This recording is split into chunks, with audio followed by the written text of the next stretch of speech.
Welcome back. Last part of the season on Premier League today. Let's celebrate the champions, Manchester City. 100 up. The first team ever in English top division to get 100 points in a season. Stunning. And we've done a bit of maths here. Well, clearly not us here, other people. Because in the old days, it used to be 2 points for a win, but we've done all the computing. It is the first team to reach three figures with that late win at Southampton. And congratulations to them. Yeah. I mean, it's a phenomenal achievement. Yeah. You know, and you can see how much Pep wanted it, by the way, couldn't you? You know, it's like when you watch Raheem Sterling score a couple of late goals at the start of the season. Pep was well aware, going into this game, of all the records. Yes. You know, this is just for 3 points. It's for 100 points in the Premier League. He knows he's broken all sorts of records. It's huge to him.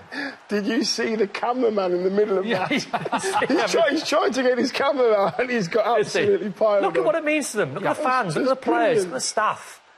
Because the truth is, you may not get another chance to get 100 points again because they've got so many good teams at the top of the Premier League. But don't take that lightly, though, Mark. You know when a team wins the league and you go, they've won it with points? 100.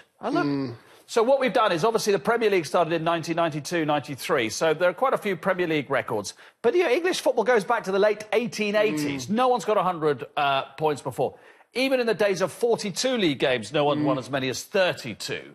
Successive wins in there. One with games to spare. Over 100 goals. I remember that when Chelsea got 103 when they won the double under Ancelotti. I was there. They got 8 against Wigan on the last day. That was impressive. Glenn, that's mind-blowing set of statistics. I mean, well, you say the way they celebrated on that last goal there, but it's just because they've created history. That group will go down in history forever. Not just in City's history, but in the Premier League as well. Do you know what I like on that one? Bit random. Points gap to second. 19. Yeah. 19. You know, that's Bayern Munich stuff in Bundesliga. That's Barcelona stuff. Yeah, it is. Yeah. You know, in La Liga.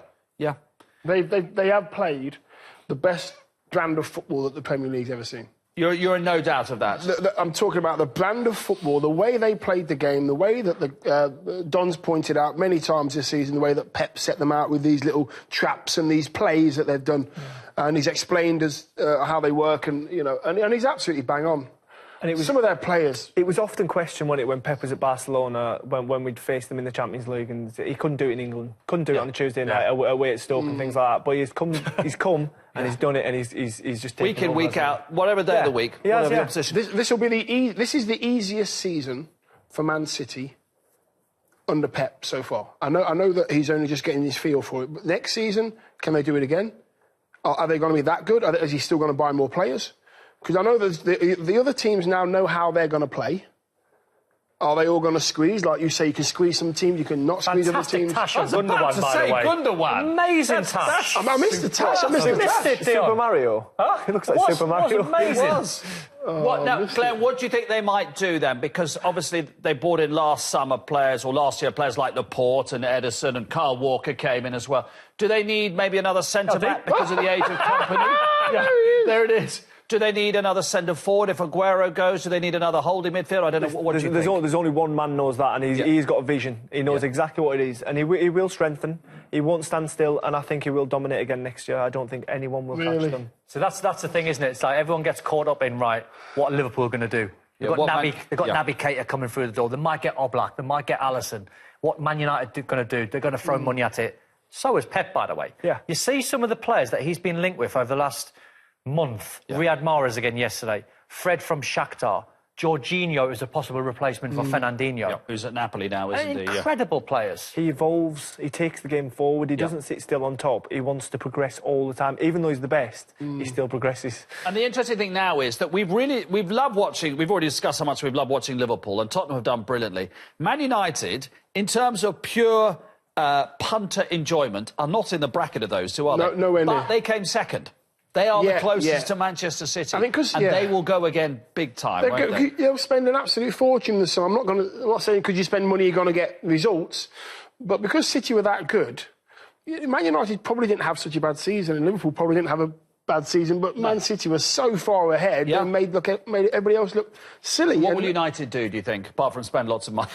I don't know. I don't know if there's harmony at United. I don't know if everything's going to plan. I don't know if Pogba and Sanchez and Mourinho all see eye to eye, and I don't think everybody's pulling the same weight United. I think there's something wrong. Something's stopping them be as good as they can be. I mean, Rashford got the only goal yesterday in a pretty underwhelming game against Watford, but Rashford, Martial, who was supposed to be in the 18 and then apparently drove away before the game started. He was seen driving away from the stadium. It's just, it does feel that way, Glenn, doesn't it? It's not quite running the right way. What you're saying to me there is a lot of world-class names, but not a team.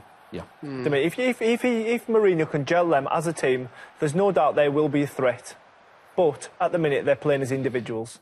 Yeah. His attitude needs to change, Jose. You know, in terms of how he's going to get his team to play next season. He had his nemesis at Pep when he was Real Madrid and Barcelona. Now he's got him on the doorstep again. And I keep saying this about Jose because he's a brilliant manager, he's a serial winner. But his mate Pep is rocked up next door, playing the style of football, smashing all the Premier League records, beating them by 19 points. But yet, if you'd done a combined 11 at Manchester 11, I'm pretty sure 5 or 6 Man United players would get in it. So his attitude needs to change, because if he gets on the front foot next season and goes all out attacking, not every single game, there'll be games where he has to pick and choose, but play the style of football that your players demand, you've got half a chance next season. If you don't, and you try to grind... They've got a bigger squad than Liverpool, and clearly a bigger squad than Tottenham. But you can't grind, Mark. You can't grind to a title the way Pep's ripping up across the road. They've beaten everybody, but the irony is they lost to all 3 promoted teams. They've beaten all the big teams around them and lost to all 3 promoted teams. That's 9 points, teams. It's huge. Yeah. I mean, Liverpool wipe the floor with the promoted teams, usually. They just attack them and it's difficult. But Man United, everyone feels like they might have a chance depending on what team turns up. Yeah. A few goodbyes before we say goodbye. Michael Carrick, great career. Started with... You taught him everything he knows, Everything he knows, made the Rolls-Royce. Dropped him a text. You gave him your Rolls-Royce? That was nice of you. We used to call him the Rolls-Royce because when he was 18, 19 and we used to do some really rascal pre-season runs, he had every run in the locker. He had 50, he had 100, he had 200 metres, 400 metres. Obviously, he was a Rolls-Royce of a player and a great send-off. You know, fantastic trophy haul, 5 Premier League titles, a Champions League as well. But more importantly, you know, if you ever get to meet Michael, he's one of the nicest lads you'll ever meet in your life. 18 trophies while he's been at United. That's just outstanding. Outstanding. No, he's been great for United, great for the...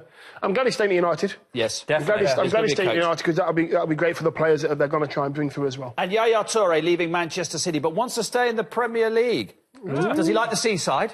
Does he like it down there? A few ice creams? Possibly. A few too many, maybe. You can tell him that. Yes. Well, obviously, him and Wayne Rooney as well. I mean, listen, I've heard people say, well, he's only 32, why is he going to America? He started when he was 16, 17. He's played 15 years at the top level. I think we have to accept at the very top as well. The very, very Champions top, League, year in, year out as well. He's faced a lot of games, a lot of competitions. Angel Rangel as well. You know, Leon Britton. I think Damien Delaney. We're losing some players. Wayne Rooney, as you said, is a possibility. So well done to all the players, especially those elite players that have done so well over the years. We've been lucky to have them in the league. Definitely. Very lucky to have them in the league, and I wish them well, all of them. We all do. Glenn, just quickly in 20 seconds, a serious question. You have, 2 weeks off, 3 weeks off, but you've got a programme to stay fit and all that? Yes. Yeah, got to keep going. It's not like the old days when they used to just knocked off for 6 weeks and went back a bit heavier. Hey, he can come back again. It's all about pre-seasons these days. Boys going fit. Absolutely. Thank you very much. Well done, Glenn. Enjoy some. Gents, it's been a pleasure. A great fun. Thank you. Thank you to you. That is the end of the season for us. We've really enjoyed bringing you this programme. And we're back in August. We'll see you then. Bye-bye. So what can I say? 100 points. So 50. We won 50 points at home, 50 points away. So it's massive. It's 100 points in the Premier League. Of course, Southampton is a physical team. A lot of people defending deep, so it was not easy. We were lacking some moments. We were lacking the other ones, and the last moment, the quality from Kevin, the perfect moment from Gabriel, and the finishing, we could achieve something unique, no? Because 100 points is a lot of points, a lot.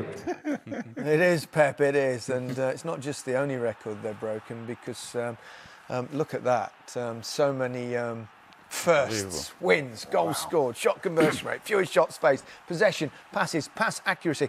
Alan, this is an individual season, possibly the best team we've ever seen. It's too early really to talk about great teams because they've got to be serial winners, but as a one-off season, that is special. Well, he's brought a brand of football to the Premier League that we've never seen before. It's been sparkling at times, brilliant to watch.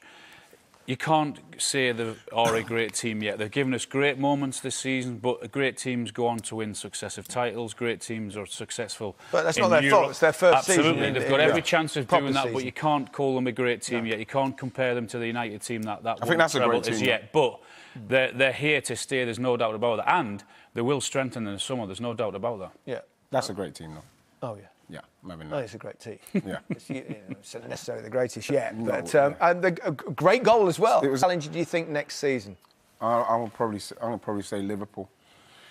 Yeah. Yeah, I would say Liverpool, because Liverpool really are the only team that went head to head with them this season. Every other team sort of compromised and changed their style a little bit, but not Liverpool. Manchester United have made steps. Yeah, but Liverpool's their kryptonite, man. Okay, we shall see. A line on Swansea. Carvajal seemed a little bit unclear as to his. Yeah, but future you've got to also blame the board there at Swansea, because remember years ago they had a plan, whether it was Roberto or whether it was Brendan Rodgers. They knew who Gary they Monk, were and how they were going to play.